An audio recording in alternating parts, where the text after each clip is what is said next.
Welcome to Business Success Tips, where you learn to make more money in less time and have a lot more fun. I'm your host, Paul Sanneman. I'm founder of Contractor Staffing Source, where we help clients build great teams. My guest today is Miller Bradford from Builder Bookkeep. I can talk. Now, bookkeeping is a big issue with a lot of builders, right? I mean, some people, they don't even understand like cost of goods sold. They put it in the wrong year. Work in progress. In January, their books are all messed up. So, Miller, why don't you tell me a little about what you guys do and why people should consider using you and as opposed to doing it themselves? Sure.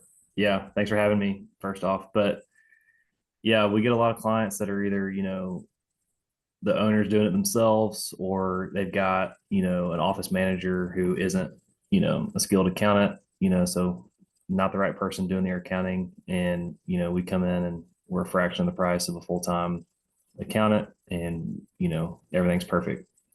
So tax accountant ends up loving us. Owner actually knows how much money he's making or not making, and we streamline the process and everyone's happy. So how do you tie into whether they're using, I don't know, Builder Trend or whatever, pick one, Job Trend or pick one. There's a lot of them out there.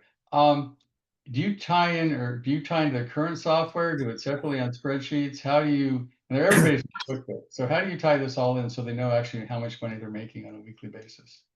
Yep, everyone's on QuickBooks, so we'll only work with QuickBooks Online. If someone comes to us on desktop, the first thing we do is migrate them to online. But Okay. we have a lot of Builder Trend clients, a lot of Job Trend clients. Rezio is a new up and coming one that's getting popular, and there's a couple others that we work with BuildWise. But it depends on the software. Some of them have great QuickBooks integrations that can pull everything perfectly from QuickBooks, and it just flows into their project management software. Others, sometimes we need to manually input the data into the project management software and from there push it to QuickBooks, and we're able to do that. So, yeah, So what you're saying is you can keep, what I always tell people, and it's a story I use, that if, PepsiCo can tell you how much a Taco Bell made hour by hour, wherever the hell it's located, and Costco knows the reason they count the people coming in the front door, they change your labor every 2 hours to manage the labor cost to make sure it doesn't go over under the amount of people in the store, which is really, real-time management. Whereas, Mama Mia's Pizza Parlor may not know she made money until 6 months after the books close, right?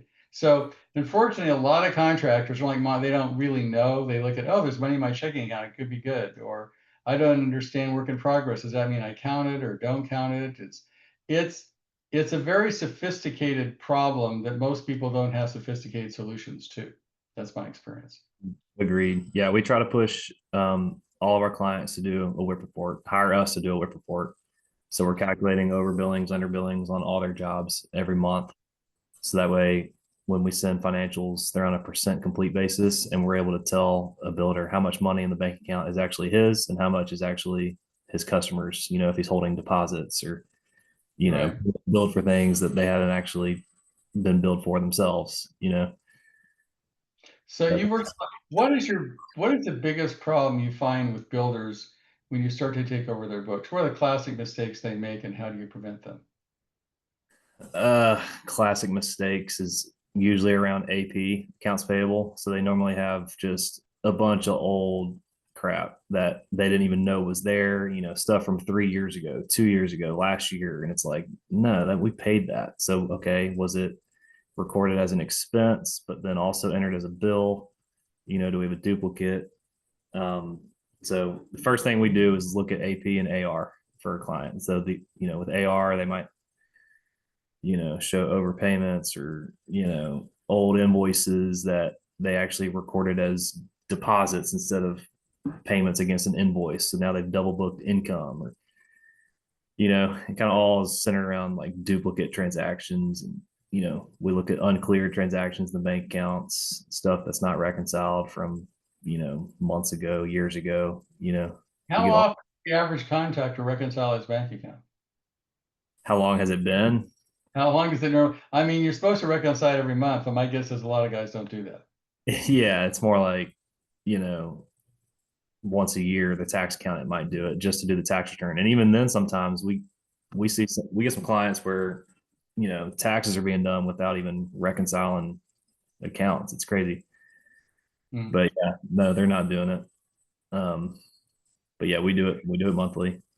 And Um, then how do you, there's always a question that comes up toward the end of the year, which is, well, do I take the check and put it in the drawer and not count it? Or do I count it or don't count it? And there's that whole month, the end of January, or the beginning of January, end of December is very sketchy, for lack of a better term, right? yeah, sketchy. If you're on a cash basis, um, but we try to push everybody to accrual, and even then push everybody to percent complete. Even if your taxes are being done on a completed contract method, which is fine, which means you don't recognize any income on a job until you fully close out the job. I'm Mhm. fine with that, but I would still look at monthly financials on a percent complete basis, just because it gives you a very accurate picture of what Right. what you're doing month to month. So what do you do if the guy has this, pick a number, it's a $300,000 job. They have $10,000 left to complete it, right? And it's December. And they go, well, let's don't send anybody out there until January, right? We don't have to finish it yet. I mean, because they don't want to take the 300,000 this year's income. What do you advise people like that? I mean, that only works on a completed contract method for taxes, first off, which is, it's kind of rare for us to see people doing that. Right. The other option is only if like they're on a cash basis and they haven't billed the customer or anything, hadn't been paid at all, and they're going to file bill them in January. I'm fine with it, but you're kicking the can down the road, and you're gonna. Well, and the other issue is the biggest problem I've seen in my 50 years of coaching contractors is not getting paid. I mean, if I said, what is the number one thing? And usually it's not getting paid by somebody who can afford it. It's not like the person doesn't have the money. It's, my attorneys are better than your attorneys. I know you have $50,000, see me in court because you failed to file some paper we never even heard of, or, his contract was out of phase, something weird, right? And Yep. then he has to write off a significant amount of money. And I would say everybody listening to this podcast, I know has written off money for sure, whether it's 5,000 or 100,000 or 150,000, they've all written off money. So how do you suggest contractors avoid that problem? I think it mostly comes down to, well, two things. One, just having good customers, so knowing what someone's going to be like when you're in the pre-construction phase. But regardless of that, when you're already in a contract to build someone's house, it's frequent budget updates. Like, know how much it's going to cost the freaking homeowner. If I was the homeowner and I didn't know how much it was going to cost in the end after all my change orders and selections and everything, like if I didn't know that at least every month, I mean, I'd be suing you.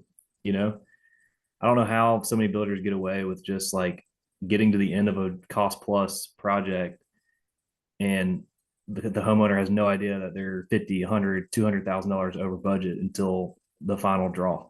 I don't know Right. how anyone gets away with that ever, because as a homeowner, I wouldn't let you get away with that.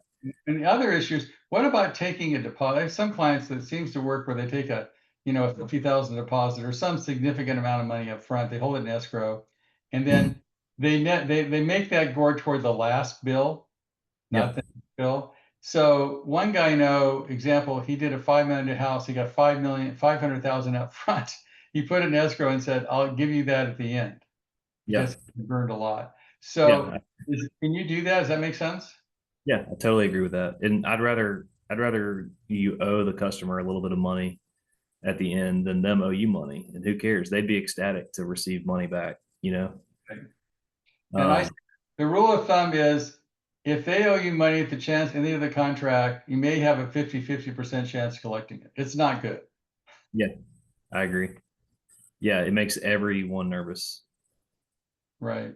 And Like, so the other issue is they are not on top of their finances. Like, did you make or lose money on this job? They don't know until the job is closed out 3 months later. Oh my God, I lost my shorts on the whatever, the framing or whatever. So, and the problem is the more you self-perform, the worse off you are because it's not predictable. Whereas if you have a sub, just the sub gets stuck with the money, not you. So how do you keep people on top of it so they can, am I actually making or losing money on this job, like weekly or monthly or some reasonable time zone? Yeah. That's another thing about doing a WIP report. When we do a WIP report, we're requiring our clients to update their job budgets and every month give us a revised contract, revised cost number on all their jobs so that they know, like, that's how we calculate a, an accurate over under billing is based off of what they expect their final gross profit percentage to be. And they can't do that until they update their budgets. Now, take my favorite state, California, right? Yeah. Now, some people say you cannot do fixed price in California or cost plus or which one it is, but it's against the law. Have you heard that before? Never heard that. We've got a couple of builders in California, and I think they're both cost plus. Because it is, I'm not sure, it's maybe cost plus, but that's one of my guys. He got, at 100 grand, he didn't get paid because he said this contract isn't legal in California. It's interesting because it depends on who you talk to. These are cost, I think maybe cost plus, but these are issues that contractors find out too late. They find out accounting too late. So, how do you, what do you recommend? Like, there's two options, right? You can either do it in-house or you can have someone like you do it. There's the two options. Or you can have your accounting firm do it. I don't think your accounting firm is good because most accounting firms don't understand construction. They're tax companies, right? Yep, I agree.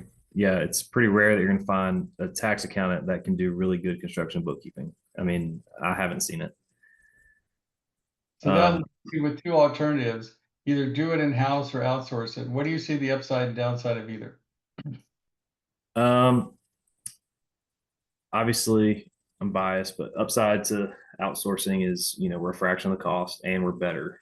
Um, so if you're doing it in-house, you're either getting someone that is not an accountant to do your accounting and they screw it up and you're in the same boat as, if you were doing it and you don't understand your numbers. If someone else is doing it and screwing it up, then you don't understand your numbers. And then the only upside, I guess, to having someone in-house do it is just to have immediate access. Like, I mean, we respond same day or next day at the worst, when one off, you need to pay a sub quickly and you want us to process the payment. Like, we're usually within a couple hours of that, but for sure by the next morning, if you contacted us at the end of the day. So the only upside I see to someone in-house is just having someone right next to you in the office that you can tell them to do whatever you want, whenever you want, So also you have the issue of the embezzlement is unfortunately quite common in construction. I think like 25%, some crazy number of contractors are embezzled. It's because the thing is they don't know what they don't know, and they're always embezzled by somebody they trust. You never get embezzled by somebody you don't trust, right? Yeah. So it's always Mary or Susie or John or whatever. I really trust him. He's been a great guy with mine. Oh, I just found out he stole $100,000 the last 3 years. I'm surprised, right? And you're never going to get the money back. You're done. Never going to go to jail. There's no consequences other than you get to feel bad. So I've seen that. Yeah. it is an issue, and I don't know how to fix it because you at least need to have like insurance and bond the person. So at least if they steal it, you got someplace to go. Yeah. So tell me, sure, you do everything? I mean, give me a total explanation of what you do for, let's say I'm picking up, I'm a $3 million remodeling company or something. Yeah. What do you take care of? Do you do all the AR, AP, pay all the people, I mean, do you do everything? Yeah. We can do everything. We only end up doing accounts receivable for like 10% of our customers. And of the ones that we're doing, it's cost plus. So we're already tracking all the actuals and we just create a cost plus invoice from it. Mhm. Anyone that's doing fixed price contracts, I tell them it's just as easy for you to invoice your customers as it would be to tell us when and what to invoice your customers. Just invoice them against your estimate. We'll teach you how to do that if you don't know how. But so we do bookkeeping, we do it weekly. We do bill pay, we do it weekly. Payroll is what, weekly, biweekly, monthly, salary, hourly, depends on what they have. We'll need them to use a time clock, and it's best usually if that time clock is in like Builder Trend or Job Trend or Resio. Those, Usually on their phone, right? Usually yeah, clocking in the the account jobs. is in there, right? Yeah. Yep. So we can help you job cost your your in-house labor. That is not as easy as you might think. And then we'll process payroll. We'll do your benefit contributions if you have benefits for your employees. I already mentioned a WIP report. We'll do a monthly WIP report and, reconcile all your accounts, send you financials. We launched CFO earlier this year, and that's been going really well. So we require a WIP report on all of our CFO clients, and then we take the backlog from your WIP and we make projections for you, make a budget, and we do KPI analysis in a tool called Fathom, where we're just tracking specific KPIs for builders and remodelers, and then we can do benchmarking, just against the industry standards that we see, Okay. and then have a monthly call to talk about it. So how often do you meet with the client? That depends too. CFO clients at least monthly. And then, if someone hires us as not a CFO, but just like a controller, and they really need us to explain the financial statements to them, for this month, we'll meet monthly to talk about that. Okay. Now, one of the questions that comes up a lot, and it's, I don't think it's gone away, is independent contractor versus employee, right? Yeah. And a lot of guys, well, I know he's an independent contractor. He works for me. He's worked for me for 3 years. I give him, $1,000 a week every week, and I'm the only guy he does work for. Yeah. That is just not going to fly. IRS doesn't like it. More and more nowadays they hate that. Yep. Agreed. So when in doubt, consider it an employee. I know it's a pain in the butt, but it is, because I know guys that have been nailed for that. Especially the problem is when they take this guy and they decide not to use him anymore as an independent contractor. Then he goes to the labor board and sues as an employee and says, no, I was actually an employee. I really was an independent contractor. And then he gets some attorney who, blackmail's a bad word, but I can't think of a better one, who says, look, pay me $20,000. We're going to spend the next 3 years in court proving I was an employee. You've seen that happen? Yes, I have, unfortunately. It's not fun. That's So crazy. anyway, so I would say when in doubt, just make an employee. You're way better off. Yep. So Miller, what is your service cost and how do people get in touch with you? Yeah, so we send a custom price to everybody, but we end up averaging about 1,800 a month. That varies very greatly depending on size, number of jobs, number of employees, complexity, all the services we're doing or not doing. But that's a rough estimate for you.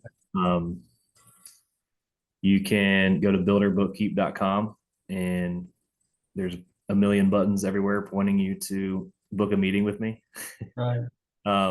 Just book a Zoom with me, and I'll ask you a bunch of questions about your business and get to know you, and then send you a custom proposal within 10 to 15 minutes after our call.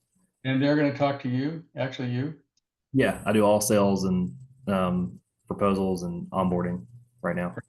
That's great. Cool. Well, if you can't tell me this moment how much you made your loss so far this year, you should probably give Miller a call. Agreed. Cool. Thanks for your time, Miller. I appreciate it. for having me.